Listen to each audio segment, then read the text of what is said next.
Hello दोस्तों, स्वागत है आप सभी का मेरे यूट्यूब चैनल पर। तो दोस्तों, आगामी एग्ज़ाम्स के लिए आपकी तैयारियां अच्छी चल रही होंगी। आपका जो एग्ज़ाम है 5 तारीख को अब निकट ही है, ठीक है। लगभग अब कम ही दिन बचे हुए हैं, एक हफ्ते से कम दिन है। तो अच्छे से रिवीजन कीजिए उसके लिए। दोस्तों, मैं आपके लिए लेके आया हूँ आज हिस्ट्री के एमसीक्यू हैं। इसका एक पार्ट मैं डाल चुका हूँ। आप मेरी यूट्यूब में जो प्लेलिस्ट है उसमें जाके देख सकते हैं। उसमें मैंने हिस्ट्री के एमसीक्यू एक पार्ट डाल रखा है, तो आप उसको देख सकते हैं, ठीक है। इसका एक एक और पार्ट आएगा इसके बाद, जिसमें आपके 250 एमसीक्यू कंप्लीट हो जाएंगे, ठीक है। तो करते हैं हिस्ट्री के क्वेश्चन।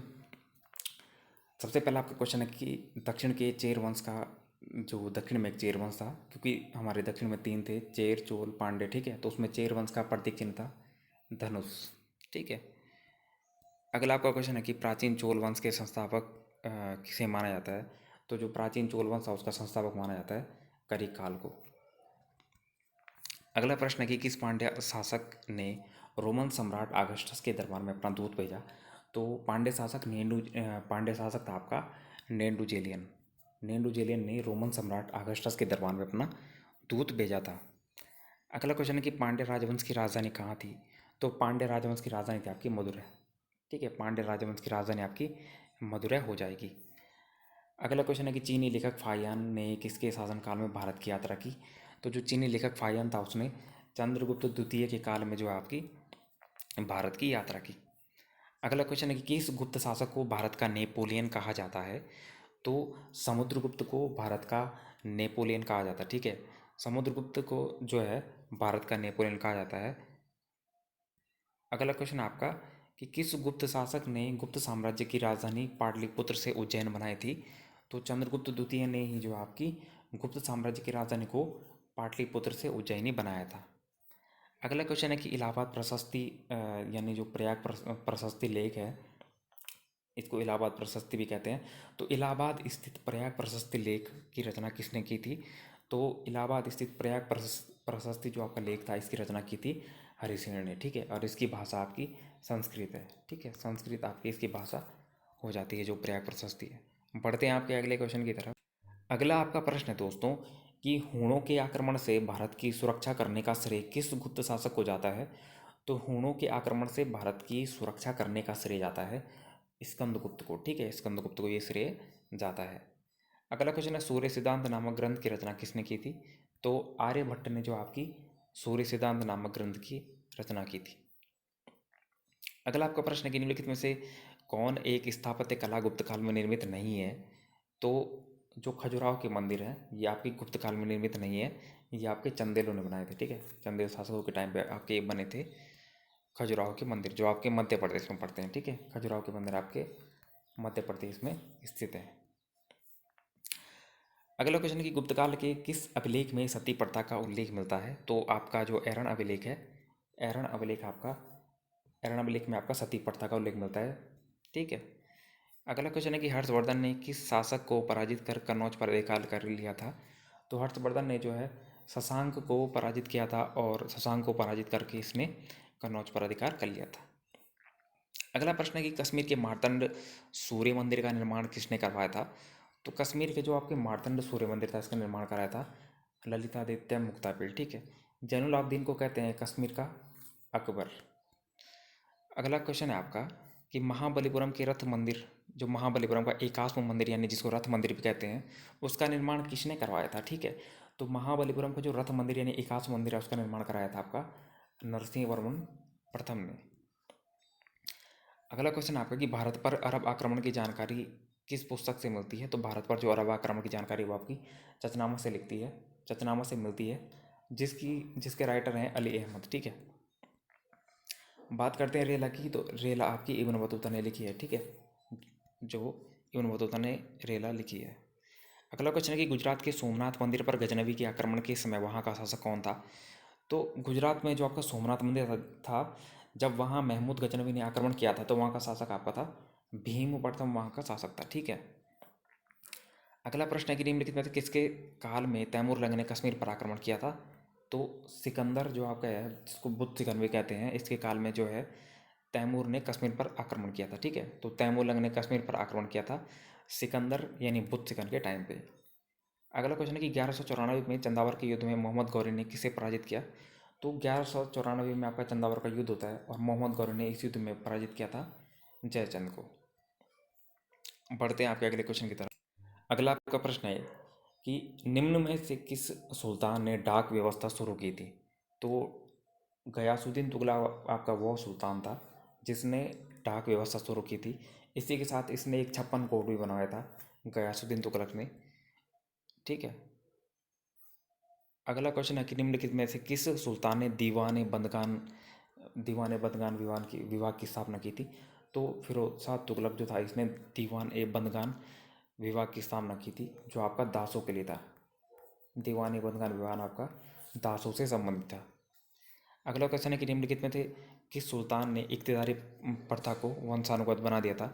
तो जो फिरोज शाह तुगलक था इसने जो आपका इक्तिदारी प्रथा को इसने वंशानुगत बना दिया था। अगला प्रश्न है कि दीवान विजारत नामक संस्था का कार्य किससे संबंधित था? तो जो आपकी दीवान विजारत संस्था थी इसका कार्य जो है आपका वित्त विभाग से संबंधित था, ठीक है। अगला क्वेश्चन है कि अलाउद्दीन बहमन शाह ने बहमनी साम्राज्य की राजधानी किसे बनाया था? तो अलाउद्दीन बहमन शाह ने जो आपकी बहमनी साम्राज्य की स्थापना गुलबर्गा को बनाया था, ठीक है। बात करते हैं आपकी बहमनी साम्राज्य की। तो बहमनी साम्राज्य की स्थापना होती है आपकी 1347 में, ठीक है। 1347 में बहमनी साम्राज्य की स्थापना होती है और बहमनी साम्राज्य की जो आपकी राजधानी थी वो मराठी थी, ठीक है। मराठी बहमनी साम्राज्य की भाषा थी। और बात करते हैं बहमनी साम्राज्य में, तो इनकी आपकी मुद्रा थी हूण। बहमनी साम्राज्य की मुद्रा आपकी हूण हो जाती, ठीक है। अगला क्वेश्चन है कि बंगाल के किस शासक ने पंडवा में अदीना मस्जिद का निर्माण कराया था? तो पंडवा में अदीना मस्जिद का निर्माण जो आपका सिकंदर शाह ने करवाया था, ठीक है।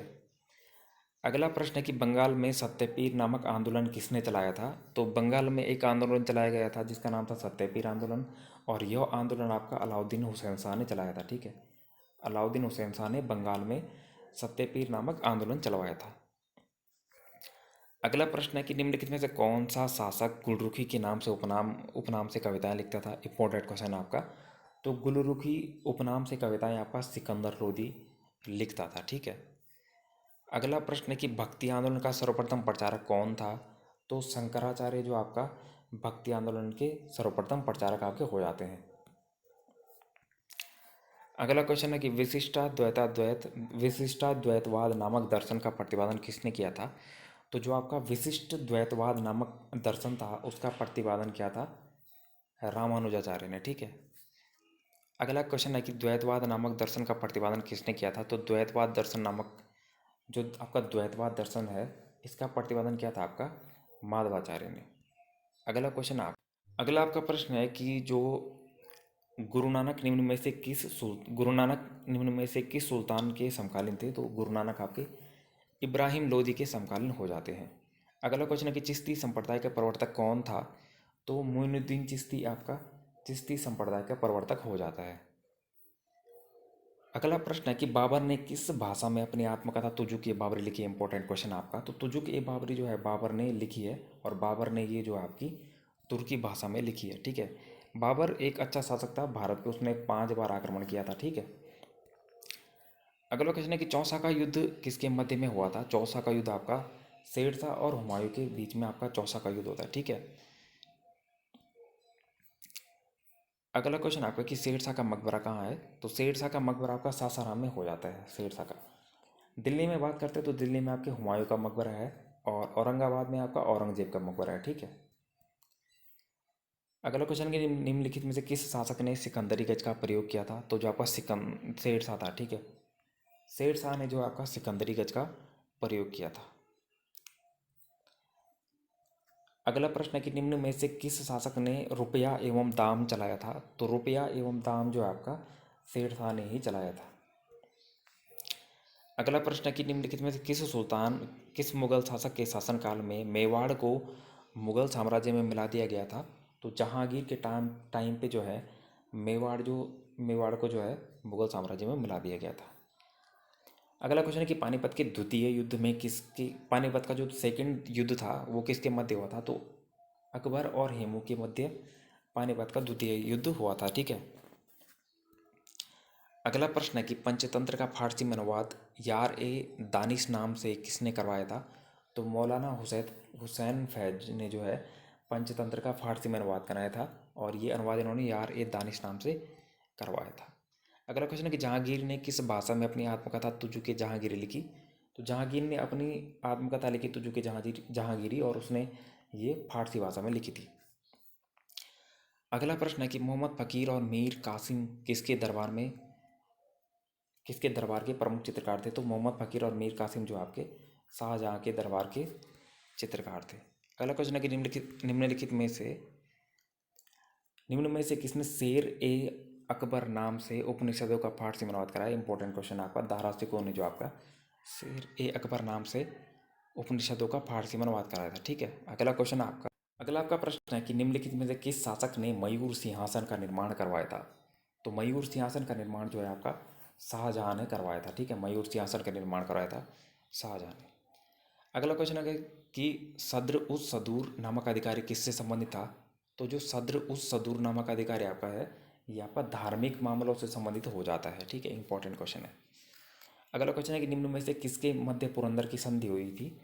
तो शिवाजी और जयसिंह के बीच पुरंदर की संधि हुई थी 1665 में जो है आपकी ये संधि हो जाती है। अगला क्वेश्चन है कि विजयनगर की स्थापना किसने की थी? तो विजयनगर की स्थापना आपकी हरिहर और बुक्का ने की थी, विजयनगर की स्थापना। अगला क्वेश्चन है कि सालू वंश की स्थापना किसने की? तो सालू वंश की स्थापना आपकी नरसिंह सालू ने की थी। ठीक है। अगला आपका प्रश्न है कि तुलु वंश की स्थापना किसने की थी? तो तुलु वंश की स्थापना हमने की थी वीर नरसिंह जो थे, उन्होंने तुलु वंश की स्थापना कर दी थी। ठीक है। अगला क्वेश्चन है कि डिमिगो पायस किसके शासनकाल में भारत आया था? तो डिमिगो पायस एक यात्री था जो आपका कृष्णदेव राय के शासनकाल में भारत आया था। ठीक है। तो दोस्तों, हिस्ट्री का ये एमसीक्यू का सेट नंबर 2 है। इससे पहले मैं एक एमसीक्यू सेट डाल चुका हूँ मेरे आपके चैनल, जो मेरा चैनल है उसकी प्लेलिस्ट में आप जाके देख सकते हैं। इसका एक फाइनल एमसीक्यू आएगा जिसमें 90 या 100 क्वेश्चन और होंगे, एक पार्ट और आएगा शायद, कल या परसों डाल दूंगा। ठीक है, इस तो आपको 250 का एमसीक्यू का सेट हो जाएगा। पॉलिटी का भी एक सेट बचा हुआ है, उसको भी ला जाऊँगा, तो फिर पॉलिटी के भी आपके 200 एमसीक्यू सेट हो जाएंगे। ठीक है। आपको सेशन अच्छा लगता हो तो शेयर एंड सब्सक्राइब जरूर कीजिएगा। मिलते हैं नेक्स्ट वीडियो में। Thank you.